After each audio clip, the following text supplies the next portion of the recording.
আগে চলেছে লম্বা করে সেন্টার করেছেন, সেখানে ইয়াসিন রয়েছে, নিজেদের মধ্যে জ্যাসর 14কে দিয়েছেন, চমৎকার পাসিং, সেখান থেকে মাইনাস করেছেন, জ্যাসর 2 আগে যাচ্ছেন, চমৎকার স্কোয়ার কিন্তু না রাখতে পারলেন না। আর এই মুহূর্তে আমরা দেখতে পাচ্ছি ফোর্থের ভিতরে 3 মিনিটের অতিরিক্ত সংযুক্ত সময়ের একটা সংকেত দিয়েছেন, অর্থাৎ অতিরিক্ত নয়, এটা অ্যাডেড টাইম বলা হয়, সংযুক্ত সময় যেটাকে বলা হয়।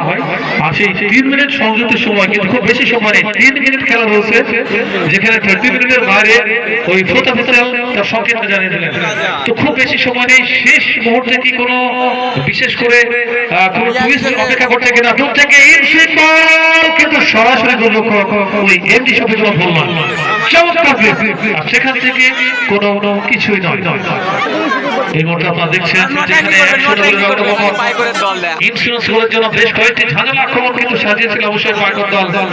কিন্তু প্রতিপক্ষ রক্ষণ বা কুশল গাছে মুর্শিদাবাদ দলের যথেষ্ট আঁটো, সেখান থেকে দ্বিতীয়বারের জন্য